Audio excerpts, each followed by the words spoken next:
Welcome students. Overhead control के चौथे video में आपका स्वागत है। आज के इस वीडियो में हम जो सर्विस डिपार्टमेंट होते हैं उनके ओवरहेड को कैसे डिस्ट्रीब्यूट किया जाता है इसको हम स्टडी करेंगे। तो जैसा कि आपको मालूम है, जो सर्विस डिपार्टमेंट होते हैं, सेवा विभाग होते हैं, वो केवल उत्पादन विभागों के ही सहायक नहीं होते हैं, बल्कि जो उनकी सेवाओं का लाभ होता है उत्पादन विभागों के अतिरिक्त परस्पर अन्य सेवा विभागों को भी प्राप्त होता है। जैसे स्टोर है, स्टोर उत्पादन विभागों को तो सामग्री इशू करता ही करता है, उसके साथ रिपेयर, मेंटेनेंस आदि अन्य दूसरे सर्विस डिपार्टमेंट को भी सामग्री का निर्गमन करता है। तो ऐसी स्थिति में उपरिव्ययों का जो प्राथमिक वितरण होता है, फर्स्ट स्टेज में हम जितने भी ओवरहेड्स होते हैं उनको उत्पादन विभागों व सेवा विभागों में बांटते हैं।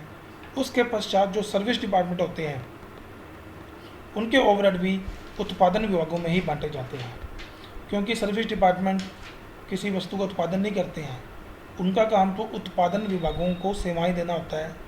इसलिए उनके खर्चे भी लास्ट में जो अन्य सेवा विभागों को और जो प्रोडक्शन डिपार्टमेंट होते हैं उनको चार्ज किए जाते हैं। तो आज हम जो सर्विस डिपार्टमेंट होते हैं उनके जो खर्चे होते हैं, उनके जो ओवरहेड होते हैं, उनका डिस्ट्रीब्यूशन कैसे किया जाता है उत्पादन विभागों में और अन्य सेवा विभागों में, ये कैसे किया जाता है। इसके लिए ये 5 मेथड हैं। पहला मेथड है युगपत समीकरण रीति, सेकंड है पुनरावृत्ति वितरण रीति, तीसरी है अंतर सेवा विभाग हस्तांतरण की उपेक्षा करके, चौथी है स्टेप लैडर रीति, फिर है ट्रायल एंड एरर मेथड। तो ये 5 मेथड हैं, हम सबको एक एक करके करेंगे, समझेंगे इनका प्रयोग करके किस प्रकार से उपरिव्ययों का वितरण किया जाता है। तो इनमें पहली विधि है युगपत समीकरण रीति, साइमल्टेनियस इक्वेशन मेथड। तो इस विधि में क्या होता है, जो सर्विस डिपार्टमेंट होते हैं उनके उपरिव्ययों के अंतर विभागीय वितरण के लिए एक बीजगणितीय युगपत समीकरण का प्रयोग किया जाता है। तो इस विधि को हम एक एग्जाम्पल के माध्यम से, क्वेश्चन के माध्यम से समझते हैं। ये आपके सामने क्वेश्चन है। एक कंपनी है, उस कंपनी में 3 तो प्रोडक्शन डिपार्टमेंट हैं, प्रोडक्शन डिपार्टमेंट ए, बी, सी, और उनके ये ओवरहेड दिए गए हैं 9,000, 6,000 और 3,000। 2 सर्विस डिपार्टमेंट हैं, सर्विस डिपार्टमेंट पी और क्यू, उनके ओवरहेड ये हैं 702 और 900। और जो ये सर्विस डिपार्टमेंट है ये प्रोडक्शन डिपार्टमेंट को और दूसरे सर्विस डिपार्टमेंट को सर्विस देते हैं। जैसे पी है, पी ए, बी और सी और क्यू को सर्विस देता है, क्यू ए, बी, सी और पी को सर्विस देता है। तो जो सेवा विभाग है ये पी और क्यू, उनके उभयों को निम्न प्रतिशत के आधार पर चार्ज किया जाता है।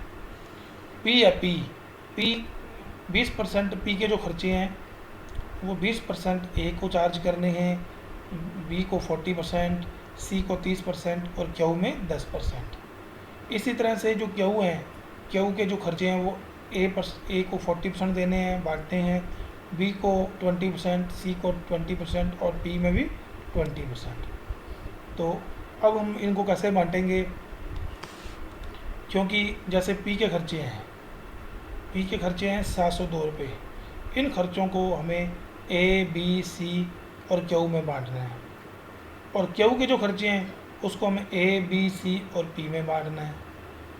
अब ये पी के जो 702 रुपये खर्चे हैं, इसमें जो इसने क्यू से सर्विस ली है या क्यू ने इसको जो सर्विस दी है, तो पी के हिस्से में क्यू के ये जो 900 रुपये हैं, इन खर्चों में से कुछ हिस्से इसके भी आएंगे, पी के आएंगे। इसी प्रकार से जो पी के ओवरहेड 702 रुपये हैं, इन खर्चों में जो क्यू ने पी से सर्विस ली है कुछ खर्चे इसको भी आएंगे, इसके हिस्से में क्यू में, अब वो हमें पता नहीं है। तो इनके इस चीज़ को बांटने के लिए हम ये युगपत समीकरण विधि का प्रयोग करेंगे। तो हम सपोज करते हैं, माना कि पी सेवा विभाग के जो सर्विस डिपार्टमेंट पी है उसके टोटल ओवरहेड एक्स मान लेते हैं, और क्यू जो सर्विस डिपार्टमेंट है उसके टोटल ओवरहेड अपने वाई मान लेते हैं। तो एक्स किसके बराबर होगा, एक्स 702 प्लस 702 प्लस पी के हिस्से में पी जो क्यू है वो पी को 20% सर्विस देता है। क्यू के खर्चों में 20% खर्चे पी के हिस्से में डालने हैं, ये रहे। तो पी के ओवरहेड जो हमने एक्स माने हैं वो किसके इक्वल होगा, 702 प्लस क्यू के खर्चों का 20%, क्योंकि क्यू है वो 20% सेवाएं पी को देता है, ये रहा। और क्यू के खर्चे हमने वाई माने हैं, तो पी के जो खर्चे एक्स हैं वो किसके इक्वल हैं, 702 प्लस 0.2 वाई, मतलब क्यू के खर्चों का 20%, वो हमें पी के खर्चों में जोड़ना है। इसी तरह से जो क्यू डिपार्टमेंट है उसके ओवरहेड हमें क्वेश्चन में दिए गए हैं 900 रुपये, ये रहे, प्लस एक्स के खर्चों का 10%, सॉरी पी के खर्चों का 10% इसमें ऐड करना है, और क्योंकि पी है, पी अपनी 10% सेवाएं क्यू को देता है, तो पी के जो टोटल ओवरहेड है उसका 10% हिस्सा क्यू के हिस्से में आएगा।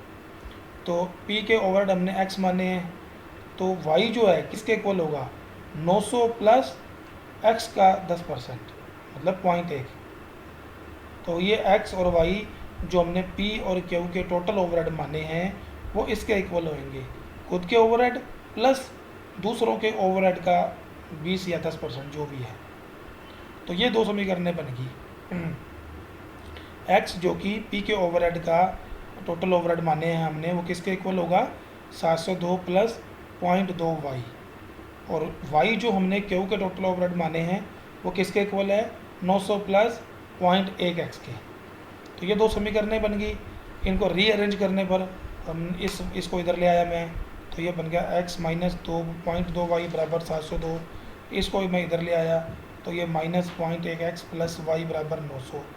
अब हमें इसको बराबर करना है समीकरण 2 को, अब किसी को भी हम बराबर कर सकते हैं। तो मैंने क्या किया, मैंने समीकरण 2 को 10 से गुना कर लिया। तो 10 से गुना करने पर पहले ये तो ऊपर वाली तो एज इट इज लिख दी सेम टू सेम, नीचे वाली ये दो नंबर समीकरण इसको मैंने 10 से मल्टीप्लाई किया तो ये माइनस एक्स हो गया, ये 10 वाई हो गया, ये 9000 हो गए। अब इनको जोड़ने पे तो ये प्लस है, ये माइनस है, कट गया, ये प्लस है, ये माइनस है, तो प्लस के 9.8 वाई रह गए, और ये दोनों जुड़ गए 9702 हो गए, या वाई बराबर 9702 बटे 9.8 बराबर 990। तो वाई का जो मान है 990 रुपये आ गया। वाई क्या था, वाई थे क्यू के ओवरहेड, इसका मतलब क्यू के टोटल ओवरहेड कितने हुए, 990 रुपये। इस वाई का मान हम किसी भी एक समीकरण में रख देते हैं तो x की वैल्यू आ जाएगी 900 रुपये, ये मैंने यहाँ किया हुआ है। आप किसी भी समीकरण में रख सकते हो उसको y का मान, तो x की वैल्यू आ गई। x क्या थे, p डिपार्टमेंट के टोटल ओवरहेड, अतः p विभाग के कुल ऊपरी व्यय तो 900 रुपये आएंगे और क्यू विभाग के कुल ऊपरी व्यय 990 होंगे, जिन्हें उत्पादन विभागों a, b और c में निम्न प्रकार से बांटा जाएगा। तो हमने इनको बांट दिया a, b, c में, जो ऊपर परसेंटेज दी हुई है। पी के खर्चे ए बी सी में किस में बांटे जाते हैं, 30, 40 और 30 के रेशो में, और ये बांट दिया मैंने इसको। और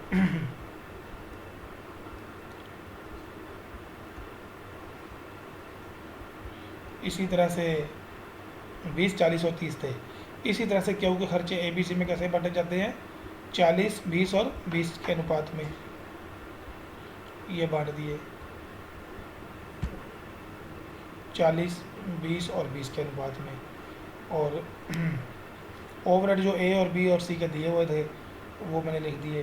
तो टोटल ओवरहेड आ गई ए के इतने, बी के इतने और सी के इतने। तो ये आपके सामने युगपत समीकरण विधि है, बहुत ही आसान मेथड है और ये आपको अब समझना है खुद को। और इसके बाद सेम क्वेश्चन नंबर 4 है, डिटो, सिर्फ अमाउंट्स चेंज हैं, वही तरीका है। 3 डिपार्टमेंट ए बी सी और 2 सर्विस डिपार्टमेंट, उन सब के अलग अलग ओवरहेड दिए गए हैं, और जो पी है उसके खर्चे आपको ए बी सी और क्यू में किस अनुपात में बांटने हैं, 30, 40, 20 और 10 में, और क्यू के खर्चे ए बी सी और पी में बांटने हैं इस अनुपात में। तो आपको यही विधि का प्रयोग करना है, युगपत समीकरण विधि, और इनके टोटल ओवरहेड ज्ञात करने हैं और उनको कैसे बांटना है। आंसर ये आपको दिए गए हैं, पी और क्यू के टोटल ओवरहेड ये आएंगे, आफ्टर एडजस्टमेंट ये आएंगी। आपके सामने आंसर है, आपको खुद इसका करके देखना है।